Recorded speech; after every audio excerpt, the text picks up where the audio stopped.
أعوذ بالله من الشيطان الرجيم بسم الله الرحمن الرحيم الذين آتيناهم الكتاب يتلونه حق تلاوته أولئك يؤمنون به ومن يكفر به فأولئك هم الخاسرون يا بني إسرائيل اذكروا نعمتي التي أنعمت عليكم وأني فضلتكم على العالمين واتقوا يوما لا تجزي نفس عن نفس شيئا ولا يقبل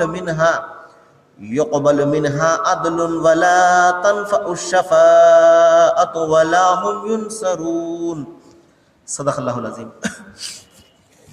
అనంత కరుణామయుడు అపార కృపాశీలుడు పాలకుడు పోషకుడు సర్వలోక ప్రభు అయిన అల్లాహ్ శుభనామంతో ప్రారంభిస్తున్నాను. సోదరులారా, సోదరీమణులారా, అయ్యలారా, అమ్మలారా, అస్సలాము అలైకుం రహమతుల్లాహి వబరకాతుహు. సర్వలోక ప్రభు అయిన అల్లాహ్ మనందరి జీవితాలలో శాంతిని, ప్రశాంతతను, కారుణ్యాన్ని, సమాధానాన్ని కురిపించునుగాక. ఆమీన్. ఇంతవరకు మీ ముందు మనందరి ప్రభువు తన చివరి ప్రవక్త కారుణ్యమూర్తి మహాప్రవక్త ముహమ్మద్ సల్లల్లాహు అలైహి వసల్లం వారి మీద అవతరింపజేసినటువంటి చివరి దైవ గ్రంథమైనటువంటి దివ్య ఖురాన్ నుండి 2వ అధ్యాయం 123వ వాక్యం యొక్క అరబీ మూలంను పఠించడం జరిగింది. దీని అనువాదం: ఓ ప్రజలారా, భయపడండి ఆ దినానికి. ఆనాడు ఎవరు ఎవరికి ఏ మాత్రం కూడా ఉపయోగపడరు, ఎవరి నుండి పరిహారం కూడా స్వీకరించబడదు, ఏ సిఫారసు ఎవరికి లాభకరం కూడా కాదు. ఈ అపరాధులకు ఎక్కడి నుండి ఏ సహాయం కూడా లభించదు. అటువంటి దినానికి భయపడండి. సోదరులారా, చూడండి,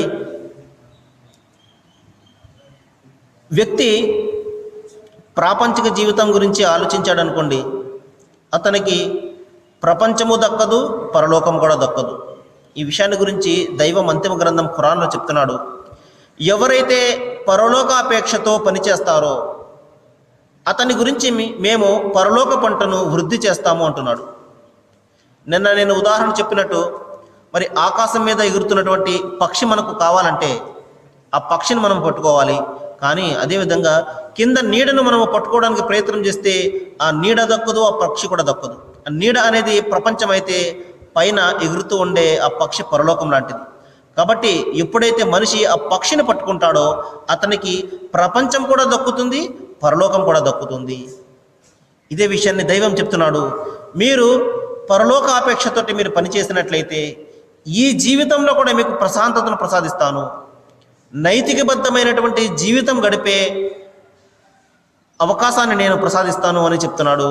మరి మరణం తర్వాత వచ్చే జీవితంలో కూడా శాశ్వతమైనటువంటి సాఫల్యాన్ని కూడా ప్రసాదిస్తాను అని వాగ్దానం చేస్తున్నాడు. సోదరులారా, చూడండి, ఇక్కడ ఒక భయంకరమైనటువంటి రాబోయే దినాన్ని గురించి హెచ్చరిస్తున్నాడు. ఉదాహరణకు చూడండి, మనకు ఒకరి నుండి ఒక పిలుపు వచ్చిందండి. ఉదాహరణకు పోలీసుల నుండి మనకు పిలుపు వచ్చింది. ఏమండి, స్టేషన్కి పిలుస్తున్నారు, మిమ్మల్ని విచారించాలి అని చెప్పేసి. రేపొద్దున మీరు 9 గంటలకల్లా స్టేషన్కి రావాలి అని మనకు పోలీసుల నుండి పిలుపు వచ్చింది అనుకోండి. ఆ రోజు రాత్రి మనకు నిద్ర ఏమైనా పడుతుందా?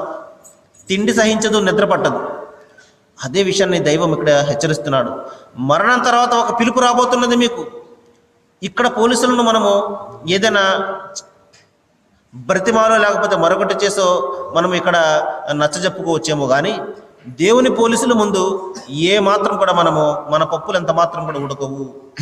ఏదైతే దైవం ఆజ్ఞాపించాడో వాటిని తూచా తప్పకుండా వారు చేయడం జరుగుతుంది. మరి మనం ఎంత బ్రతిమాలినా కూడా అక్కడ వినే పరిస్థితి కాదు.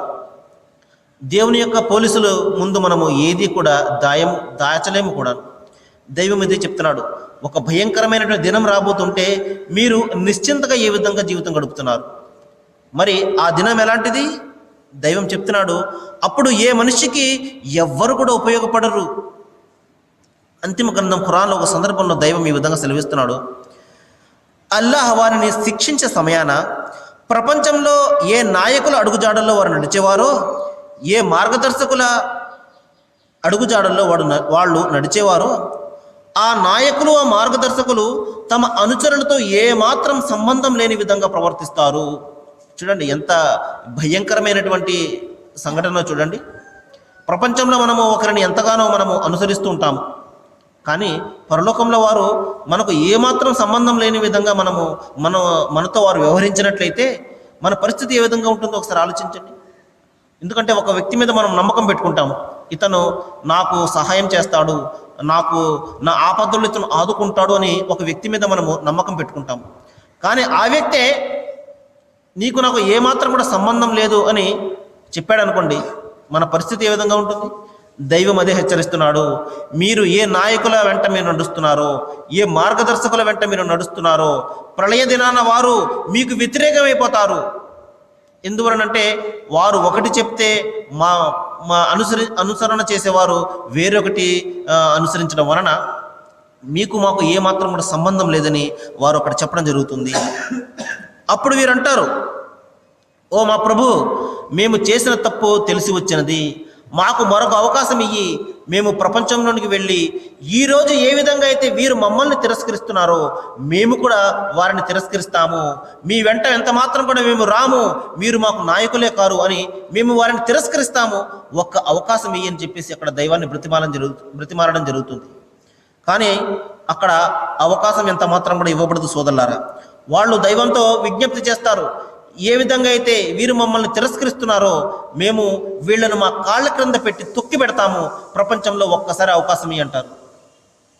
కానీ నేను అనేక సందర్భాల్లో చెప్పినట్టు మనకు ఈ ప్రాపంచిక జీవితం అనేది కేవలం ఒకే ఒక అవకాశము. మరలా చూడండి, విద్యార్థి పరీక్ష తప్పిపోతే మరలా పరీక్ష రాసుకునే అవకాశం ఉంటుంది. కానీ ఈ జీవితం అనే పరీక్ష మనం తప్పిపోయినట్లయితే మళ్ళా మనకు మరొక అవకాశం లభించదు సోదరులారా. ఈ విషయాన్ని గురించి మనము ఇప్పుడు కూడా అనుక్షణం కూడా ఆలోచిస్తూ ఉండాలి. ఆ తర్వాత మరొక మాట చెప్తున్నాడు, అక్కడ పరిహారాన్ని తీసుకుని ఎవరిని కూడా విడిపించడం జరగదు. మనము ఎంత డబ్బు ఇక్కడ సంపాదించినప్పటికీ కూడా, టాటాలు, బిర్లాలు, అంబానీలు ఎంతమంది ఇక్కడ ఉన్నప్పటికీ కూడా పరలోకంలో మరి ఏ మాత్రం కూడా ఒక్క పైసా కూడా లేనటువంటి పరిస్థితుల్లో దైవం ముందు నిలబడడం జరుగుతుంది. ఈ గొప్పలు, ఈ పేరు ప్రఖ్యాతులు ప్రపంచం వరకే పరిమితము, పరలోకంలో ఏది కూడా ఉండదు. ఈ విషయాన్ని మనము జ్ఞాపకం పెట్టుకోవాలి. ప్రపంచంలోనే మనం చాలామందిని చూస్తుంటాము, కోట్లకు పడగలెత్తి ఉన్నటువంటి వ్యక్తులు ఒక్కొక్క సందర్భంలో ఏమీ లేనటువంటి బికారులుగా మారిపోయే పరిస్థితులు కూడా మనం కళ్ళ ముందు చూస్తూనే ఉంటాము. కాబట్టి సోదరులారా, ఈ డబ్బు కానీ ఈ హోదాలు ఏమాత్రం కూడా శాశ్వతం కావు. మనము ప్రపంచంలో మనము చూస్తుంటాము, ఇంకా పరలోకంలో దాని విషయం ఏముంటుందో ఒకసారి ఆలోచించండి. ఆ తర్వాత మరొక సందర్భంలో దైవం చెప్తున్నాడు, ఫైజా జాఅతి సాహ్ యౌమ యఫిరుల్ మర్ఉ మిన్ అఖీహి వ ఉమ్మిహి వ అబీహి వ సాహిబతిహి వ బనీహి. ఆ రోజున ప్రతి మనిషి కూడా తన భార్యకు దూరంగా పరిగెడతాడు, తన బిడ్డలకు దూరంగా పరిగెడతాడు, తన తల్లిదండ్రులకు, తన బంధుమిత్రులకు, స్నేహితులకు అందరిని విడిచిపెట్టి దూరంగా పరిగెడతాడు పరలోకంలో. ఎందుకంటే ఆ రోజున ప్రతి ఒక్కరికి తమను గురించి తాము ఆలోచించుకోవడానికే వారికి అవకాశం ఉంటుంది. అంటే ఆ విధమైనటువంటి టెన్షన్లో, ఆందోళనలో నా వ్యవహారం ఏమవుతుంది, నా కర్మల పత్రంలో ఏమవుతుంది అన్నదే ఆలోచన ఉంటుంది. కానీ ఎదురుగుండా తల్లిదండ్రులు ఉన్న, భార్య బిడ్డలు ఉన్న ఎవరిని కూడా పట్టించుకునే పరిస్థితి ఆ రోజున ఉండదు. కానీ ప్రపంచంలో చూడండి, అనుక్షణం వాళ్ళ గురించి ఆలోచిస్తుంటాడు మనిషి, వాళ్ళ బాగోగుల గురించి ఆలోచిస్తుంటాడు. తాను తినకపోయినా భార్య బిడ్డలను ఆనందంగా ఉంచాలని చెప్పేసి మరి అనునిత్యం కూడా ప్రతిరోజు కూడా కష్టపడుతూ ఉంటాడు. కానీ దానికి పూర్తిగా పరలోకంలో ఆ యొక్క దృశ్యం మారిపోతుంది. కళ్ళ ముందు కన్నబిడ్డ ఉన్నప్పటికీ కూడా వాడిని విడిచిపెట్టి దూరంగా పరిగెడతాడు, భార్య ఉన్నప్పటికీ కూడా దూరంగా పరిగెడతాడు. చూడండి ఎటువంటి భయంకరమైన పరిస్థితి వస్తుందో. మరి అటువంటి పరిస్థితి మనకు మరణం తర్వాత ఉన్నప్పుడు మనము నిశ్చింతగా ఏ విధంగా జీవితం గడుపుతాము? దైవం మరొక సందర్భంలో చెప్తున్నాడు, ఈ సుఖాలను మిమ్మల్ని ఈ విధంగా శాశ్వతంగా ఉంచడం జరుగుతుందని భావిస్తున్నారా మీరు? ఈ విధంగా భార్య బిడ్డలతోటి ఆనందంతో టీవీ చూసుకుంటూ, సినిమాలు చూసుకుంటూ ఎంతో ఆనందంగా జీవితం గడుపుతున్నాము.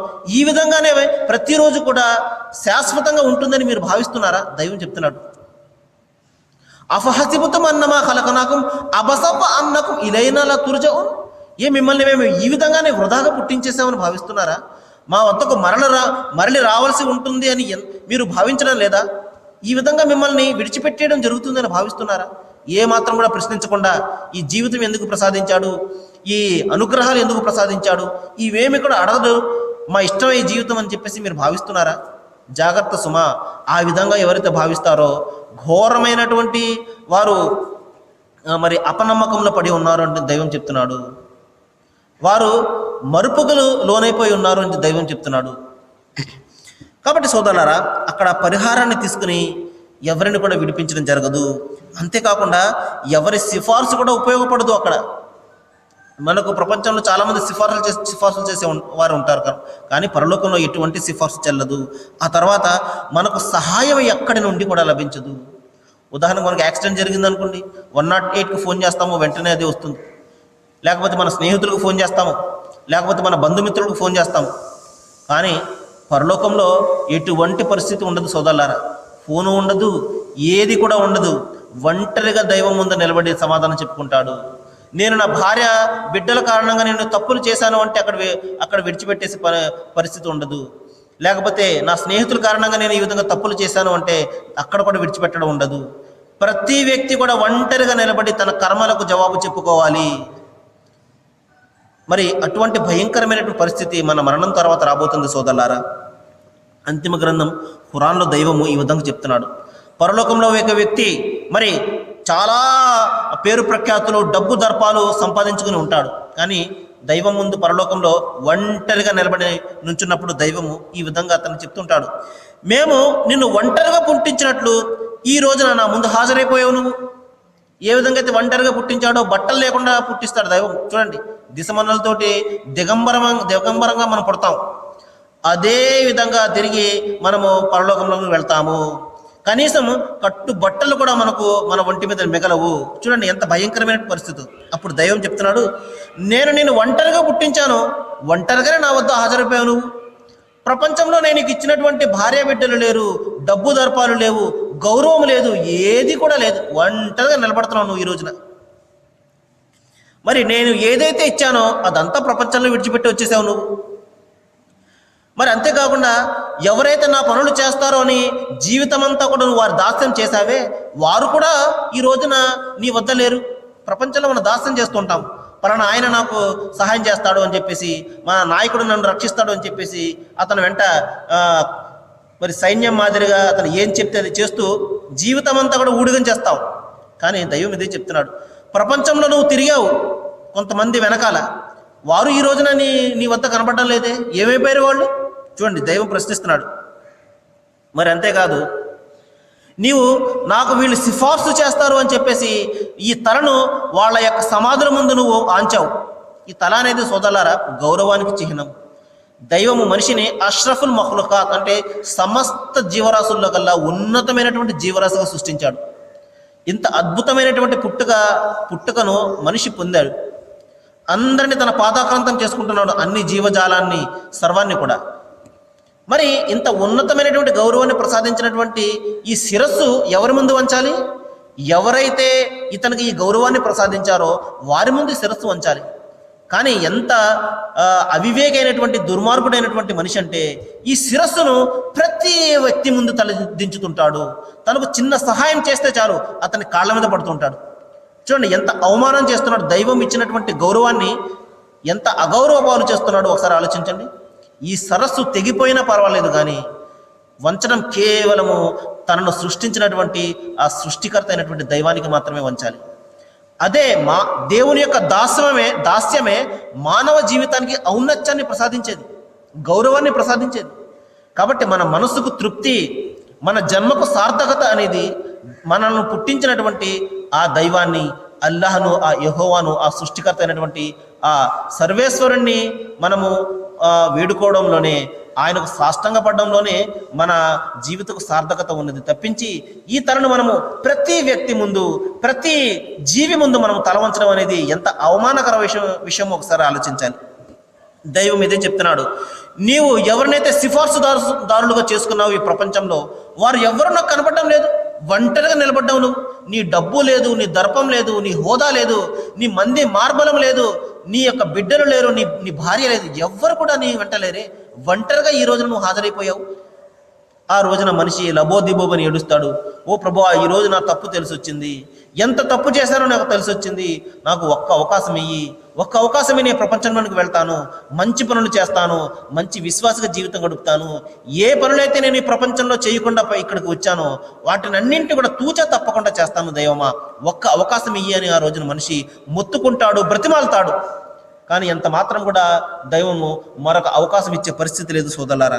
ఈ విషయాన్ని గురించి మనము ఆలోచించాలి. దైవం చెప్తున్నాడు, మీ సంబంధాలన్నీ ప్రపంచం వరకే, పరలోకంలో ఏ సంబంధం ఉండదు, ఒంటరిగా మీరు హాజరవుతారు. ప్రపంచంలో చాలామంది మీతో సంబంధాన్ని కలిగి ఉంటారు, ప్రేమిస్తారు, మిమ్మల్ని ఆప్యాయత చూపిస్తారు, కానీ పరలోకంలో ఎటువంటి సంబంధ బాంధవ్యాలు ఉండవు. కన్న తల్లిదండ్రులు భార్య బిడ్డలతోనే సంబంధం లేనప్పుడు ఇంకా బయట వారితో ఏముంటుంది? కాబట్టి సోదరులారా, ఆ రోజున దైవము మహా ఉగ్రుడైపోతాడు.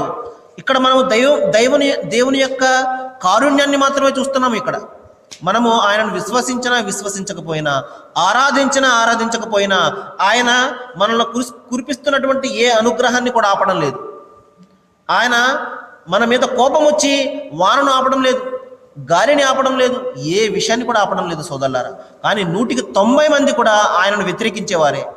ఆయన అనుగ్రహాన్ని పొందుతూ కృతజ్ఞతలు మరొకరికి చెల్లించేవారు అందరూ కూడా. కానీ ఆయన కోప్పడడం లేదు, ఆయన ఆ ఆగ్రహాన్ని చెందడం లేదు. అందరికీ సమానంగా ఆయన అనుగ్రహాలు కురిపిస్తున్నాడు, వానను కురిపిస్తున్నాడు, ఎండను కురిపిస్తున్నాడు, ఏ అనుగ్రహాన్ని కూడా ఆపడం లేదు. ఇది ప్రపంచం వరకే సోదరులారా. కానీ పరలోకంలో ఆయన భయంకరమైనటువంటి ఉగ్రతను మనం చూస్తాము. ఆయన రోషము గల దేవుడు, ఆయన ఉగ్రతను మనము చూసినప్పుడు దైవము ఈ విధంగా ప్రపంచంలో ఎవరెవరి వెంట తిరిగారో, ఏ నాయకుల వెంట, ఏ స్వామీజీల వెంట, ఏ బాబాల వెంట, లేకపోతే ఏ ఈ విధంగా ముస్లిం సోదరులు ఈ విధంగా దర్గాల వెంట తిరుగుతుంటారు కదా, వారి వెంట ఎవరైతే తిరుగుతుంటారో దైవము ఉగ్రుడై ఈ విధంగా ప్రశ్నిస్తాడు, ఐనల్ ముతకబ్బిరూన్, ఎవరైతే ఈ రోజున మీరు ఆరాధించారో వారిని మీరు నా ముందుకు తీసుకురండి. మీకు సహాయం చేసేవారు ఎవరైనా ఉన్నారా ఈ రోజున? దైవం చెప్తాడు, మీరు ఎవరినైతే నాకు సమానాలుగా మీరు ఆరాధించారో వారి వెనకనే మీరు పొండి అని చెప్పేసి దైవము వారిని అందరినీ కూడా అక్కడికి త్రోసివేయడం జరుగుతుంది. మరి ఎవరైతే దైవానికి సమానంగా ఆరాధన చేయించుకోవడానికి ఇష్టపడతాడో, చూడండి దైవం చెప్తున్నాడు, ఎవరైతే దేవునితో సమానంగా నేను కూడా దైవమే అని చెప్పి ఆరాధన చేయించుకోవడానికి ఇష్టపడతాడో అటువంటి వ్యక్తిని నేను నరకంలోనికి తోసివేస్తాను. చూడండి, అతను వెళ్తాడు, అతని వెంట అతని మంది మార్బలం కూడా వెళ్తారు. కట్టగట్టి దైవం అందరినీ కూడా నరకంలో తులిసివేస్తాడు. కాబట్టి ఏ వ్యక్తి కూడా, అతనికి తెలుసు అతను దైవమో కాదు. దైవం ఎలాగవుతాడండి మనిషి? ఒకసారి ఆలోచించండి సోదరులారా, ఎంత బలహీనమైనటువంటి మనిషి చూడండి. చిన్న సూది గుచ్చుకుంటేనే విలువలాడిపోతాడు మనిషి. ఇతను దైవం ఎలాగవుతాడు? కాబట్టి ఎవరైతే నేను కూడా దైవమే అని ఎవరైతే భావిస్తాడో, ఎవడైతే తనను ప్రజలు ఆరాధన చేస్తున్నప్పుడు అతను వారించకుండా ఆ ఆరాధన ఇష్టపడుతూ ఆరాధన చేయించుకుంటూ ఉంటాడు, అతనిని ఆరాధన చేసిన వారిని అందరినీ కూడా కలిపి దైవము నరకంలో త్రోసివేస్తాడు. ఈ విషయాన్ని మనము గమనించాలి. ఆ తర్వాత సోదరులారా, ఇక్కడ మరొక అంశము మొదలవుతుంది. ఒక ప్రవక్తను ఉద్దేశించి దైవం ఇక్కడ సెలవిస్తున్నాడు. చూడండి, దైవం ఇక్కడ చెప్తున్నాడు, వైజిబతల ఇబ్రాహీము రబ్బుహు బి కలిమాతిన్ ఫఅతమ్మహున్న ఖాల ఇన్ని జఇలుక లిన్నాసి ఇమామా. మరొక సందర్భాన్ని కూడా మీరు గుర్తుకు తెచ్చుకోండి ఓ ప్రజలారా. ఇబ్రాహీమును అతని ప్రభువు కొన్ని విషయాలలో పరీక్షించాడు, వాటినన్నింటిలో అతను పూర్తిగా నెగ్గాడు. సోదరులారా, ఇక్కడ ఒక ప్రవక్తను గురించి చెప్తున్నాడు దైవము. ఆయన పేరు ఇబ్రాహీం, ఈయననే అబ్రహాం అని కూడా అంటారు.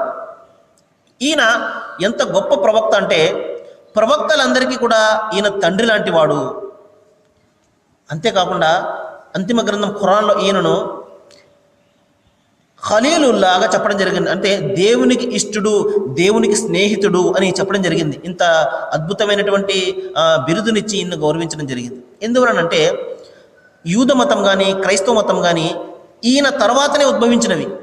తౌరాత్ కానీ మోషే ప్రవక్త వారికి దైవము తౌరాతును ప్రసాదించడం కానీ, తర్వాత అన్ని గ్రంథాలను ఈయన తర్వాతే అవతరించాయి. కాబట్టి ఈయనను ప్రవక్తలకు తండ్రిగా పేర్కోవడం జరిగింది. చూడండి, నూహ్ ప్రవక్త తర్వాత, అంటే నోవాహు ప్రవక్త తర్వాత జల ప్రళయం వచ్చింది. ఆ తర్వాత వచ్చినటువంటి ప్రవక్తల్లో ప్రధానంగా ఈ ఇబ్రాహీం ప్రవక్త వారు. ఈయన ఇరాక్ నగరంలో జన్మించడం జరిగింది. ప్రస్తుతం మనము ఇరాక్ అని ఏదైతే మనం పిలుస్తున్నామో ఆ నగరంలో జన్మించడం జరిగింది. ఆయన ఇరాక్ నుండి ఈజిప్ట్ వరకు, అలాగే సిరియా, పలస్తీనా, అరేబియా దేశాలు, అన్ని దేశాలను కూడా తిరిగి దేవుని యొక్క ధర్మాన్ని గురించి ఆయన ప్రచారం చేయడం జరిగింది. ఆయనకు 86వ సంవత్సరంలో ఒక కుమారుడు కలిగాడు. ఆయన పేరు ఇష్మాయిలు. అలాగే ఆయనకు 100వ సంవత్సరంలో ఒక కుమారుడు కలిగాడు. ఆయన పేరు ఇస్హాక్. ఈ ఇస్మాయిల్ మరియు ఈ ఇస్హాక్ రెండు పెద్ద పెద్ద జనాంగాలుగా దైవము వారిని అభివృద్ధి చేయడం జరిగింది. ఈ విధంగా ఇస్హాక్ అంటే 2వ కుమారుడైనటువంటి ఇస్హాక్ సంతానాన్ని యూదులు అని, అదేవిధంగా మొదటి కుమారుడైనటువంటి ఇస్మాయిల్ యొక్క సంతానాన్ని అరబ్బులుగా, ఈ విధంగా వీరు అభివృద్ధి చెందడం జరిగింది. అయితే సోదరులారా, మరి ఆయనకు 3 వ్యక్తులు సహకరించడం జరిగింది. ఒకరు ఎవరంటే ఆయన అన్న కుమారుడైనటువంటి లూత్ అలైహిస్సలాం. ఈయననే లోతు అని పిలుస్తారు. ఈయనకు మరి జోర్డాన్ అనే ఒక ప్రదేశంలో దైవ ధర్మాన్ని నిర్వర్తించడం కోసము ఇబ్రాహీం వారు ఆయన అక్కడ నియమించడం జరిగింది. ఆ తర్వాత మొదటి కుమారుడైనటువంటి ఇష్మాయిలును మరి ఆయన అరేబియా దేశానికి పంపించారు. మరి అదేవిధంగా 2వ కుమారుడైనటువంటి ఇస్హాకును ఆయన సిరియా, పాలస్తీనాలో దైవ ధర్మాన్ని ప్రచారం చేయడం కోసము ఆయన నియుక్తులు చేయడం జరిగింది. ఈ విధంగా మొత్తం జీవితం అంతా కూడా దేవుని యొక్క ధర్మాన్ని గురించి, అంటే దైవము ఒక్కడే ఆరాధనకు అర్హుడు అన్న సిద్ధాంతాన్ని ప్రచారం చేయడం కోసము ఆయన తన మొత్తం జీవితాన్ని ఆయన ఈ విధంగా దేవుని యొక్క మిషన్లో, ఆయన ఉద్యమంలో, దేవుని యొక్క ఉద్యమంలో ఆయన పెట్టడం జరిగింది. ఇన్షాల్లా దైవం తలిస్తే సోదరులారా, ఇబ్రాహీం ప్రవక్త వారి గురించి నేను మరికొన్ని విషయాలు రేపు చెప్పడానికి ప్రయత్నం చేస్తాను. ఈయన గురించి బైబిల్ గ్రంథంలో కూడా చాలా అద్భుతమైనటువంటి సమాచారాన్ని మనము చూడగలము. ఈ విషయాల గురించి నేను రేపు చెప్పడానికి ప్రయత్నం చేస్తాను. సోదరులారా, మరి ఈ రోజున 10వ తరగతి పరీక్షలు ప్రారంభమవుతున్నాయి. మరి నేను దైవాన్ని ప్రార్థిస్తున్నాను, మీ దైవము మీ అందరికీ కూడా మరి మంచిగా పరీక్షలు రాసేలాగా, మరి మంచి మంచి ర్యాంకులతోటి మీరందరూ కూడా ఉత్తీర్ణులు కావాలని నేను దైవాన్ని ప్రార్థిస్తున్నాను. మరి మీకు చిన్న సలహా కూడా ఇస్తున్నాను. మరి 10వ తరగతి విద్యార్థులకు మీరు ఏమాత్రం కూడా మీరు కంగారు పడకుండా, తొత్తుపాటు పడకుండా ప్రశాంతంగా ఉండి మీరు పరీక్షలు రాయండి. అన్నీ కూడా జ్ఞాపకం వస్తాయి. దైవం మీ వెంట వింటాడు. ఏమాత్రం కూడా టెన్షన్ పడకుండా మీరు పరీక్ష రాయండి. ఆ నెంబర్ అది కూడా జాగ్రత్తగా మీరు ఆ హాల్ టికెట్ యొక్క నెంబర్ను జాగ్రత్తగా పరీక్ష పేపర్ మీద రాయండి. ఏమాత్రం కూడా వచ్చిందే రాయండి. అటు ఇటు చూడడమో లేకపోతే ఏదైనా స్లిప్ లాంటివి ఉంటే దాన్ని పట్టుకోవడం ఎంత మాత్రం కూడా చేయకండి. ఎందువల్లంటే 10వ తరగతి అనేది జీవితానికి అది మలుపు లాంటిది. మరి మీ మీద ఎన్నో ఆశలను మీ తల్లిదండ్రులు పెట్టుకుని ఉన్నారు. ఇప్పటి నుండే మీరు నిజమైనటువంటి జీవితం అంతా కూడా ఈ 10వ తరగతి తర్వాతే ప్రారంభమవుతుంది. కాబట్టి మీరు ఏమాత్రం కూడా కంగారు పడకండి. మీరు చదివిన ప్రశ్నలే పరీక్షలో వస్తాయి. దైవం మీ వెంట ఉంటాడు. మీరు మంచిగా రాస్తారు పరీక్షలు. దైవాన్ని నేను ప్రార్థిస్తున్నాను.